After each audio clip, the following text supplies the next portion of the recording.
Risalah Syekh Abdul Qadir yang ke-7. Keluarlah dari dirimu sendiri, dan serahkanlah segalanya kepada Allah. Penuhi hatimu dengan Allah.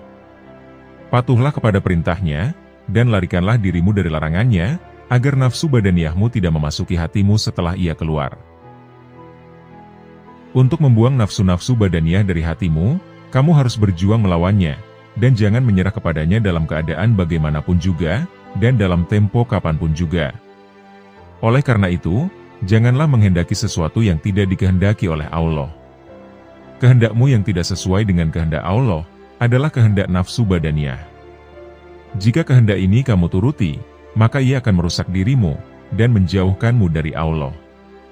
Patuhilah perintah Allah, jauhilah larangannya, bertawakallah kepadanya, dan jangan sekali-kali kamu menyekutukannya. Dialah yang telah menjadikan nafsu dan kehendakmu. Oleh karena itu, janganlah kamu berkehendak, berkebutuhan, atau bercita-cita untuk mendapatkan sesuatu, agar kamu tidak tercebur ke lembah syirik. Allah Ta'ala telah berfirman, barang siapa mengharap perjumpaan dengan Tuhannya, maka hendaklah ia mengerjakan amal soleh, dan janganlah ia mempersekutukan seorang pun dalam beribadat kepada Tuhannya. Quran Surat Al-Kahfi, ayat 110. Syirik itu bukan melulu menyembah berhala, tetapi termasuk juga di dalamnya adalah menuruti hawa nafsu, dan menyekutukan apa saja yang ada di dunia dan di akhirat dengan Allah, karena apa saja selain Allah bukanlah Tuhan. Oleh karena itu, jika kamu tumpukan hatimu kepada sesuatu selain Allah, berarti kamu telah berbuat syirik. Maka, janganlah kamu menyekutukan Allah dengan jalan apapun juga, baik dengan jalan kasar maupun dengan jalan halus.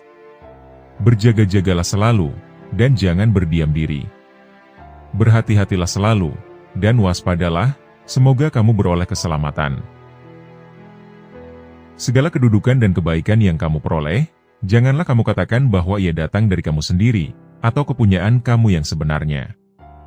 Jika kamu diberi sesuatu atau kenaikan pangkat kedudukan, janganlah kamu hebohkan kepada siapapun. Sebab, ia dalam pertukaran suasana dari hari ke hari itu. Allah selalu menampakkan keagungannya dalam aspek-aspek yang senantiasa baru, dan Allah berada di antara hamba-hambanya dengan hati-hati mereka. Boleh jadi, apa yang dikatakan sebagai milik kamu itu, akan dilepaskannya dari kamu. Dan boleh jadi apa yang kamu anggap kekal itu, akan berubah keadaannya. Sehingga, jika hal itu terjadi, kamu akan merasa malu kepada mereka yang kamu hebohkan itu. Maka, lebih baik kamu berdiam diri, simpan pemberian itu di dalam pengetahuan kamu saja, dan tidaklah usah kamu sampaikan kepada siapapun. Jika kamu miliki sesuatu, ketahuilah bahwa itu adalah karunia Allah.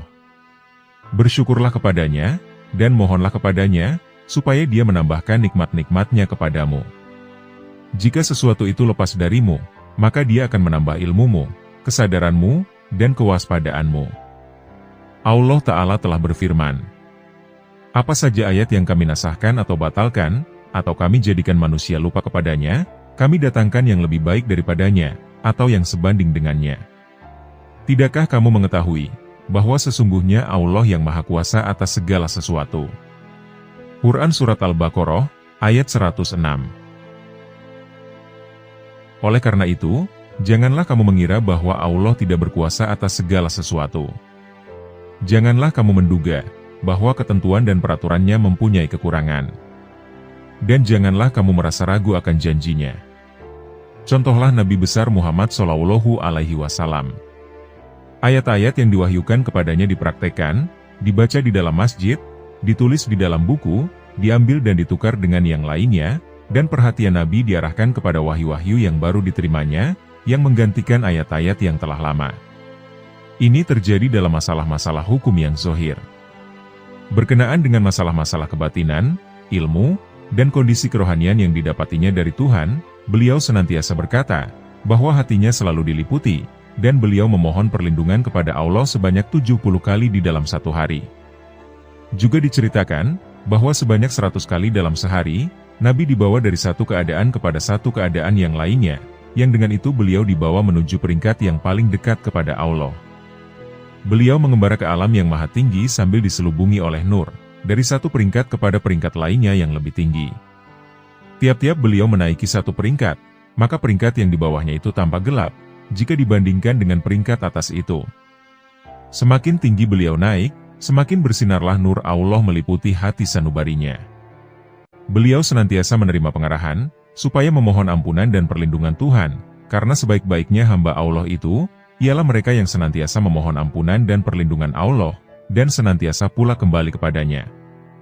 Ini dimaksudkan untuk menyadarkan kita, bahwa kita ini mempunyai dosa dan kesalahan, yang keduanya terdapat pada hamba-hamba Allah di dalam seluruh aspek kehidupannya, sebagai ahli waris Adam alaihi salam, bapa seluruh manusia dan hamba pilihan Allah.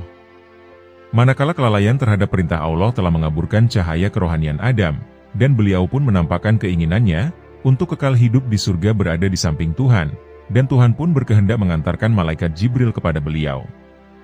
Maka ketika itulah, kehendak ego diri beliau nampak, sehingga kehendak Adam bercampur dengan kehendak Allah. Oleh karena itu, kehendak beliau dihancurkan, keadaan pertama itu dihilangkan, kedekatan kepada Tuhan di masa itu dihilangkan, cahaya keimanan yang bersinar terang itu berubah menjadi pudar, dan kesucian rohani beliau telah menjadi sedikit kotor. Kemudian Allah hendak memberikan peringatan kepada beliau, menyadarkan beliau akan dosa dan kesalahannya, memerintahkannya untuk mengakui kesalahan dan dosanya, serta meminta ampun kepada Allah. Adam alaihi salam berkata, "Wahai Tuhan kami, sesungguhnya kami telah berbuat aniaya terhadap diri kami sendiri. Jika Engkau tidak mengampuni kami dan mengasihani kami, sudah barang tentu kami termasuk dalam golongan orang-orang yang merugi." Kemudian datanglah petunjuk kepada beliau, kesadaran untuk bertobat, pengetahuan tentang hakikat akibatnya, dan akhirnya tersingkaplah ilmu hikmah yang tersembunyi di dalam peristiwa ini. Dengan kasih sayangnya, Allah menyuruh mereka supaya tobat. Setelah itu, kehendak yang timbul dari Adam diganti, dan keadaannya yang semula pun dirubah, maka diberikanlah kepadanya jabatan wilayah yang lebih tinggi, serta diberi kedudukan di dalam dunia ini, dan di akhirat kelak. Maka jadilah dunia ini sebagai tempat tinggalnya dan tempat keturunannya, dan akhirat kelak adalah tempat kembalinya yang kekal abadi. Jadikanlah Nabi besar Muhammad SAW seorang Rasul, dan kekasih Allah, dan hambanya yang pilihan itu, serta Adam alaihi salam, yaitu bapa seluruh manusia dan hamba pilihan Allah, sebagai contoh dan tauladan.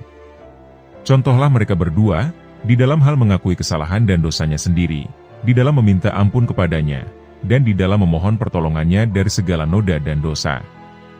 Dan contohlah mereka di dalam hal merendahkan diri kepada Allah, karena manusia adalah makhluk yang lemah dalam segala halnya.